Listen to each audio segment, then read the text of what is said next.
प्रिय विद्यार्थियों, आज हम अपनी पाठ्य पुस्तक आरो बाग एक का काव्यखंड, जिसमें हमारी कविता बनती है पथिक, जो कि राम नरेश त्रिपाठी द्वारा लिखी गई है। और जैसे कि हम पीछे इसके 4 पद कर चुके हैं, आज हम इसका 5वां और 6वां पद करेंगे। पीछे आपने देखा कवि ने किस तरह से प्रकृति का सुंदर चित्रण किया है, तो कवि ने आगे भी इसी तरह से जो प्रकृति है उसका सुंदर चित्रण किया है। बात करते हैं हम पाँचवें पद की। तो देखिएगा, 5वें पद की आज व्याख्या कर रहे हैं। पहले तो इसकी पंक्तियां पढ़ रहे हैं। तो देखिए क्या कहता है कवि रमेश राम नरेश त्रिपाठी जी।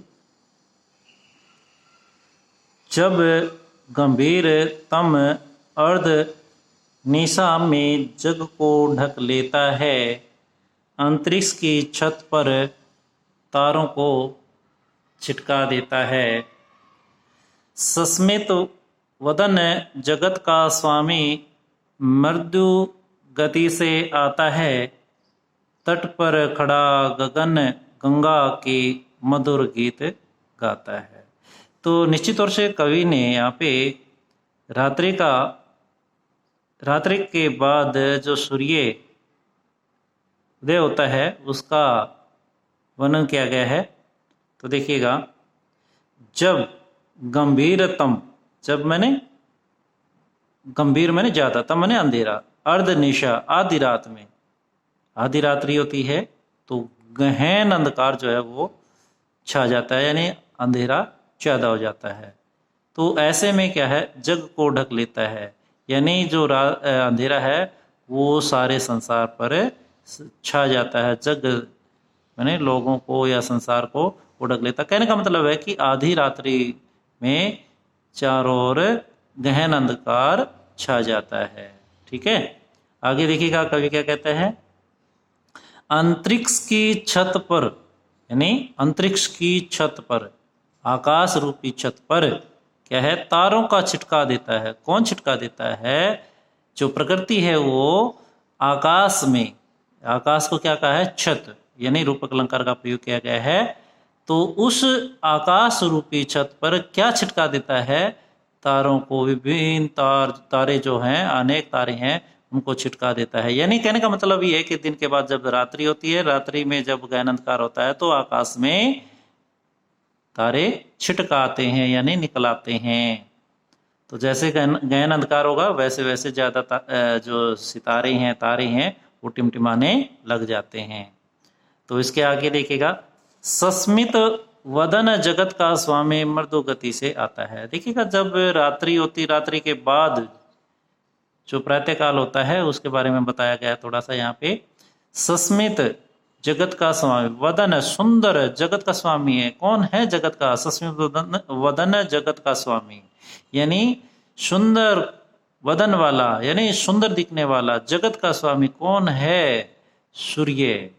जय सूर्य को कहा जगत का स्वामी। वो क्या होता है, जब रात्रि ढल जाती है तो जब प्रभात होती है, सुबह होती है, तो सस्मित वदन जगत का स्वामी, यानी सूर्य देव मृदु गति से, यानी धीमी गति से, धीरे धीरे वो है इस संसार में आता है, यानी वो दिखाई देने लगता है, यानी सूर्य निकल आता है। का मतलब ये है कि जब रात्रि के बाद सुबह होती है, सुबह में सूर्य है, सूर्य देवता है, वो निकल आते हैं, वो कोमल गति से धीमे धीमे आता है। आगे क्या कहता है, तट पर खड़ा गगन गंगा के मधुर गीत गाता है। तो कौन गाता है? देखिए, तट पर, जैसे किनारा होता है, किसी भी चीज का किनारा होता है, समुद्र का या फिर और, तट पर खड़ा, किनारे पर खड़ा, गगन आकाश, गंगा आकाश गंगा, जो आकाश में आकाश गंगा होती है, तो उसके किनारे पर खड़ा, कौन कल्पना की गई है कवि के द्वारा, कौन, सूर्यदेव। आगे कहता है के मधुर गीत गाता है, वो है गंगा, गगन गंगा यानी आकाश गंगा के मधुर गीत वो गाता है, यानी तट पर खड़ा होकर के वो मधुर गीत गाता है, आकाश गंगा के मधुर गीत गाता है। तट पर खड़ा होकर के कवि, या वो जो कहते हैं जिसके बारे में सूर्य के बारे में कहा है, वो आकाश गंगा के तट पर खड़ा होकर के मधुर गीत गाता है। ठीक है, अब हम बात करते हैं छठे पद की। तो देखिएगा क्या कहा है इसमें, उससे ही विमुग्ध हो नभ में चंद्र विहंस देता है, वृक्ष विविध पत्तों पुष्पों से तन को सज लेता है, पक्षी हर्ष संभाल न सकते मुग्ध चहक उठते हैं, फूल सांस लेकर सुख की सानंद महक उठते हैं। तो यहाँ पे कवि ने क्या कहा है, जो प्रकृति में जैसे भी सुबह होती है उसमें जो हलचल होती है उसका वर्णन यहाँ पे किया गया है। ठीक है, तो देखिएगा इसमें उससे ही मुग्ध होकर, जब सूर्य निकलता है, प्रभात होती है, तो ऐसे में जैसे पूरा वो नहीं निकलता, तब जैसे सूर्यदेव जो है अपनी पूरी उसमें सनलाइट में नहीं आते, रोशनी में नहीं आते, तो वो जैसे उषा काल होता है उस समय की बात है। जैसे न तो जो है अंधेरा पूर्ण तरह से समाप्त हुआ होता, और न जो है वो रात्रि है वो बीती हुई होती है, यानी सूर्य निकला नहीं होता, रात्रि बीती नहीं होती। तो जो इसमें तो उषा काल जो प्रातः वेला होती है उसकी बात की गई है, जिसमें आकाश में कुछ तारे भी टिमटिमाते हुए दिखाई देते हैं, और जो है अगर चंद्रदेव है वो कहीं निकला हुआ है कि जिस पक्ष में, तो वो भी वो उस समय दिखाई देता है। तो ऐसे समय में बात ये कहा गया कवि के द्वारा, क्या कहा देखिएगा, उससे ही विमुग्ध होकर, ऐसे में विमुग्ध होकर, खुश होकर, प्रसन्न होकर, हो नभ में आकाश में चंद्रमा विहंस देता है। सूर्य को ऐसे में देख करके चंद्रमा भी क्या है, हंसने लगता है, हंस देता है। ठीक है, आप कहेंगे कि सर दिन में सूर्य चंद्रमा दिखाई नहीं देता, तो प्रातः वेला की बात है, उस समय में तो ऐसा दिखाई देता ही है।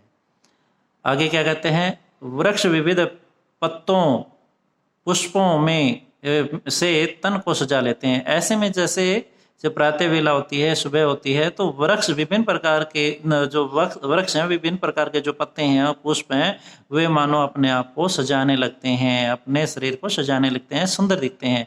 जैसे आप देखते हैं कि जब सुबह होती है तो जो है पेड़ पौधे हैं, फल फूल हैं, वो जो है बड़े प्रसन्नचित ताजे वो दिखाई देते हैं। तो ऐसे में वो मानो अपने आप को सजाए हुए हैं। और उधर दूसरी ओर क्या है, पक्षी हर्ष संभाल न पाते। ऐसे में प्रभात वेला में जो पक्षी हैं वो भी अपनी खुशी को नहीं संभाल पाते, और वो क्या करते हैं, मुग्ध चहक उठते हैं, मुग्ध होकर के, प्रसन्न होकर के, खुश होकर के चहकने लगते हैं। आगे देखिएगा क्या कहता है, फूल सांस लेकर। अब आगे फूलों के बारे में बात की गई है कवि के द्वारा। फूल सांस लेकर यानी ऐसे वातावरण में, ऐसे प्राकृतिक सौंदर्य में, ऐसी प्रभात वेला में फूल भी मानो सांस लेकर के सुखद आनंद से, सुख से आनंद की जो अनुभूति है उससे महक उठते हैं। ठीक है, जो फूल जो है सांस लेकर, जो कि उन्हें सुख की, आनंद की अनुभूति होती है, उस आनंद की अनुभूति से मानो वो जो है महक उठे। ठीक है, आज के लिए इतना ही, धन्यवाद।